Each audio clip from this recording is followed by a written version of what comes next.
What is up, everybody? I hope you're all doing well. Today we are checking out MOOER audio, and more specifically we're checking out some pedals that are in a series. It's the X2 series, which is a new series for them.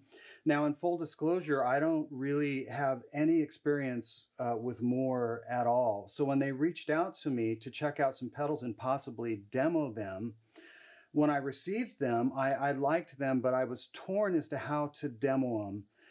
Because it's 4 pedals. So check it out. One is the Preamp X2, which is part of the new series. Sounds really good. The next pedal is the Cab X2, which is part of that new series. Sounds great. And then the D7 X2 delay, as well as the R7 X2 reverb. So I was a bit torn as to how to demo these. It's like, well, do I kind of split them up into 2 demos? Can I do it all in one demo?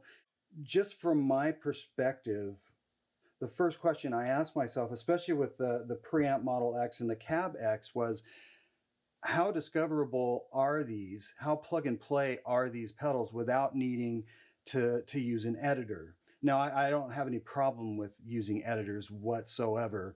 But in this case, I just wanted to see, it's like, hey, can I sort these things out and get sounds that I really dig without really checking out any software?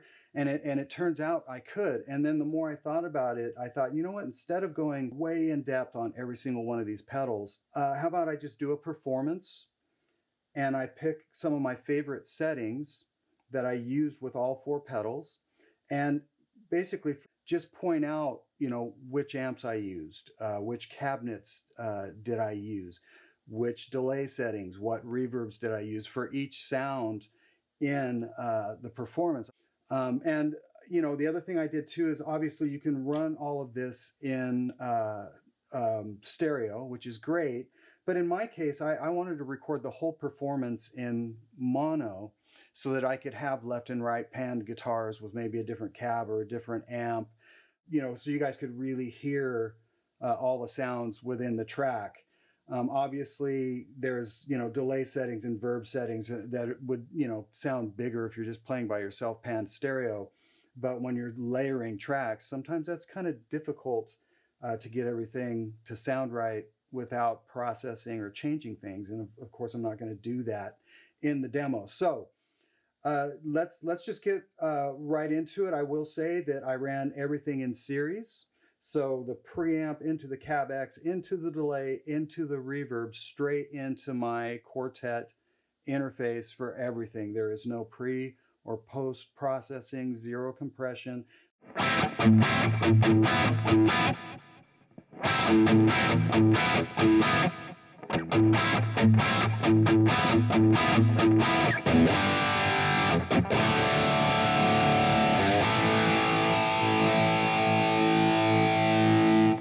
Okay, so let's check out what I've got set up here. This, signal change as follows. Preamp first.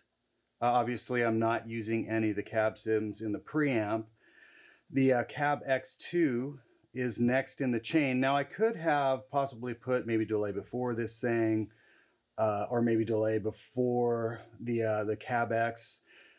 The idea, at least for me, was I just want to go preamp into the cab X and then treat delay and reverb as if it was post. In other words, I had mic'd up a cabinet and I added delay and reverb post cabinet. I always just think that sounds great.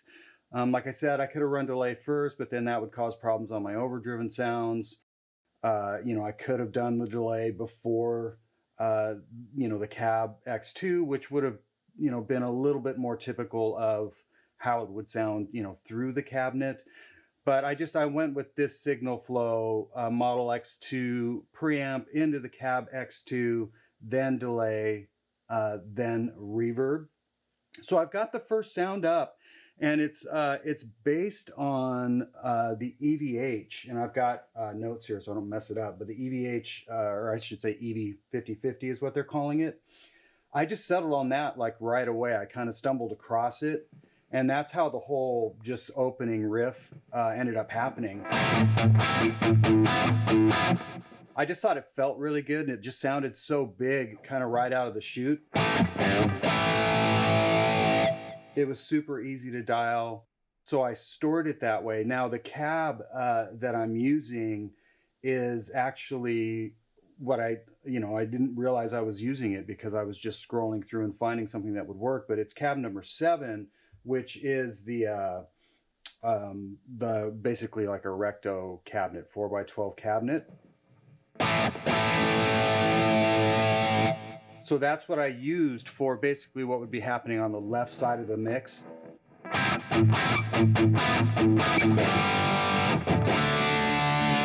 Now the delay you're hearing is the exact delay I used. It's just a straight up digital delay. I prefer digital delay for the most part. We'll get into how else I use this, but for the most part, I like digital delay. Tape delays, all that stuff is really great sounding. Echoplexes and Bensons and all that stuff is great. But for the most part, I just like to have a digital delay that I can just kind of tweak the top end on so it's not too bright. And it's just kind of a fast, like a faster almost slapback.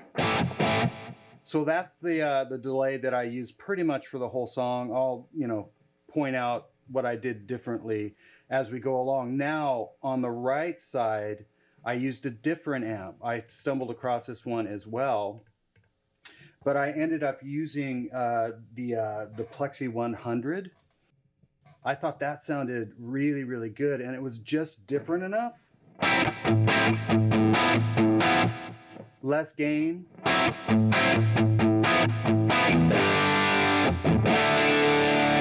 But I thought that contrast was really cool, but I also ended up kind of seeking out a different cabinet for that side to use with that amp, and I ended up using the 1960 cab, the AG, the 4x12, which I think is position 6, but I stored it in position 2 up here.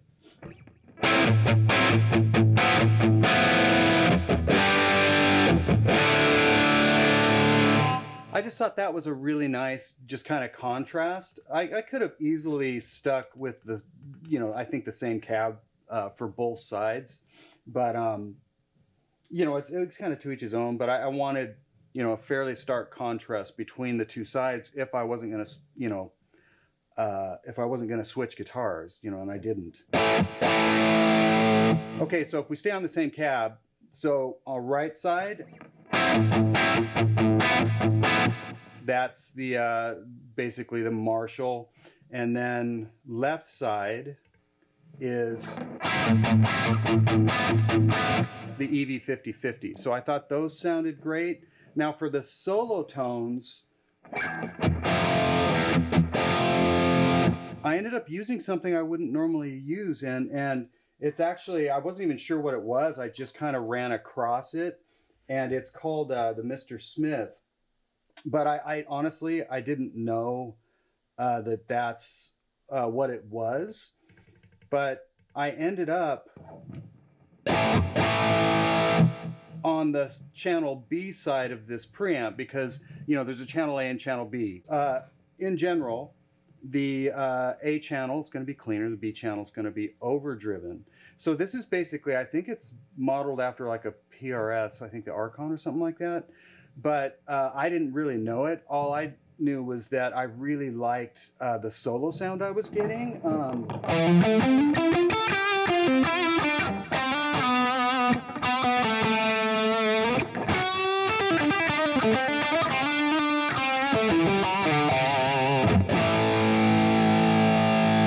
It was just really fat, and it did not argue, because the first solo I used that Strat style guitar with the 3 singles, and it didn't sound strident on the back position, you know, bridge position, and in the neck it didn't argue with me, and I just kind of gravitated to that, and I used that for both solos. So I just switched guitars, I didn't change the settings or anything. It was dialed exactly as you're hearing it now.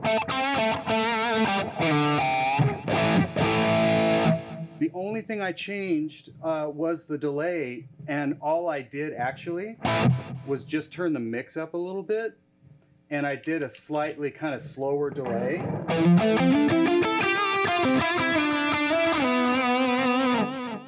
Just to make it sound a little bit more slick. I don't know that I did quite that much, but you get the idea.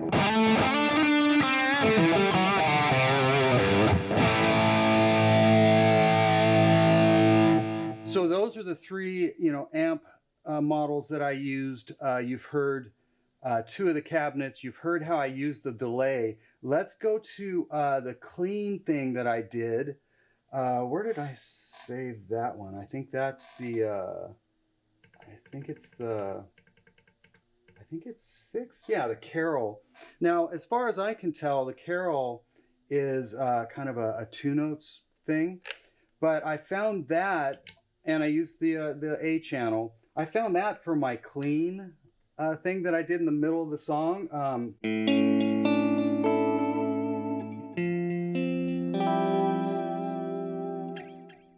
And I ended up using the same cabinet that I stayed on, which is the 4x12, that kind of wrecked cab. But I did end up switching, and sorry, I got to check my notes. But yeah, I ended up switching to the mod delay. So I'll just bump down to that, number 6, and that's on the yellow side. There's a yellow and a purple side. I just thought that was a really nice sounding just mod delay. I didn't mess with it much.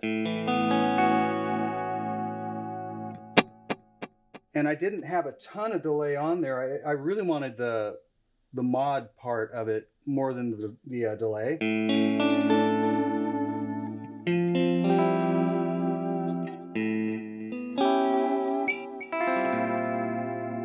And then here's where the reverb comes in. Now, this is the only time I actually ended up using this reverb. I tend to lean towards letting the delay kind of bring the ambience. If I've got a lot of stuff going on in a track, if I have reverb happening as well, it just takes up too much space. It's not to say that I didn't like this reverb. It sounds great. But what I did bring the reverb in for was the shimmer setting, which I thought just kind of, you know, woke everything up.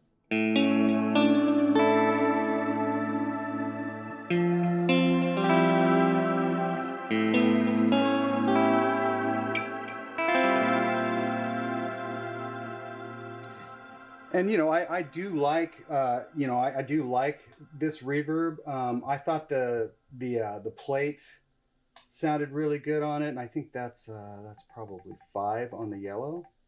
I think, let me shut this delay off. I think that sounds really good.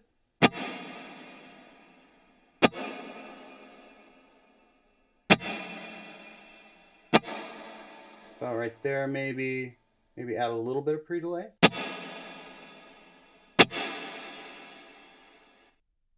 Maybe a little less mix. I want to darken it up just a little. That's getting better.